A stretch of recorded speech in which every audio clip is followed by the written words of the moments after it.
ಯುವ ಮುಖಂಡರು ಸಮಾಜ ಸೇವಕರು ಆದ ಮುನಿರಾಜು ಮತ್ತು ನರಸಿಂಹಮೂರ್ತಿಯವರಿಗೆ ಜಾಂಬ ಯುವ ಸೇನೆಯಿಂದ ಹುಟ್ಟುಹಬ್ಬದ ಶುಭಾಶಯಗಳು. ಬೆಳೆಯುವ ಪೈರು ಮೊಳಕೆಯಲ್ಲೇ ಎಂಬಂತೆ ಯುವ ಮುಖಂಡರು, ಸಮಾಜ ಸೇವಕರು ಹಾಗೂ ವಿವಿಧ ಕ್ಷೇತ್ರಗಳಲ್ಲಿ ತೊಡಗಿಸಿಕೊಂಡಿರುವ ಮುನಿರಾಜು ಮತ್ತು ನರಸಿಂಹಮೂರ್ತಿಯವರಿಗೆ ಜಾಂಬ ಯುವ ಸೇನೆಯ ರಾಜ್ಯಾಧ್ಯಕ್ಷರಾದ ಡಾಕ್ಟರ್ ರಮೇಶ್ ಚಕ್ರವರ್ತಿಯವರು, ಅವರ ಸಂಘಟನೆಯ ಎಲ್ಲ ಪದಾಧಿಕಾರಿಗಳು ಸೇರಿದಂತೆ ಅವರ ಅಭಿಮಾನಿಗಳು, ಸ್ನೇಹಿತರುಗಳು ಕೇಕನ್ನು ಕತ್ತರಿಸುವ ಮುಖಾಂತರವಾಗಿ ಇಂದಿನ ಯುವಕರೇ ಮುಂದಿನ ಸಮಾಜದ ನಾಯಕರು ಎಂಬ ನಿಟ್ಟಿನಲ್ಲಿ ಹುಟ್ಟುಹಬ್ಬವನ್ನು ಆಚರಿಸಿ ಶುಭ ಕೋರಿದ್ದಾರೆ.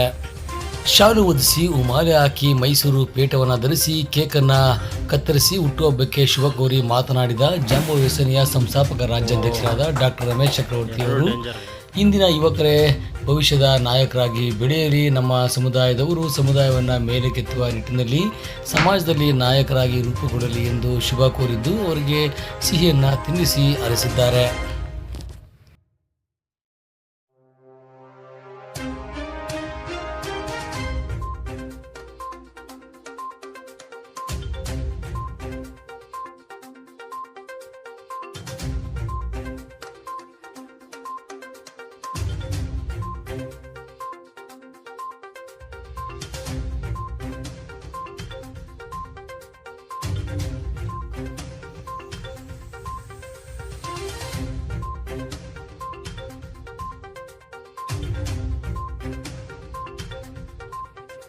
ಎಲ್ಲರಿಗೂ ನಮಸ್ಕಾರ. ಏನು ಜೂನ್ ತಿಂಗಳಲ್ಲಿ ನನ್ನ ಪ್ರೀತಿಯ ಸೋದರರಾದಂತಹ ಮುನ್ರಾಜ್ ಅಲಿಯಾಜ್ ಬಾಸ್ ಅವರಿಗೆ ಮತ್ತು ನರಸಿಂಹ ಅಲಿಯಾಜ್ ಅಪ್ಪಿ ಅವರಿಗೆ ಇದೇ ತಿಂಗಳು 1ನೇ ತಾರೀಕು ಮುನ್ರಾಜ್ ಅವ್ರದ್ದು, 2ನೇ ತಾರೀಕು ನಮ್ಮ ನರಸಿಂಹ ಅವ್ರದ್ದು ಬರ್ತಡೇ ಇತ್ತು.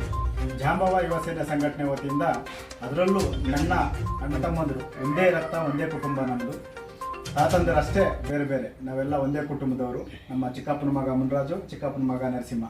ಈ ನನ್ನ ಕುಟುಂಬ ಕುಟುಂಬಗಳಿಗೆ ಈ ಒಂದು ಬರ್ತ್ಡೇ ಹುಟ್ಟುದಿನದ ಶುಭಾಶಯಗಳನ್ನು ನಾವು ಆಚರಣೆ ಮನೆಯಲ್ಲೇ ಮಾಡ್ಕೊತಾ ಇದ್ವಿ.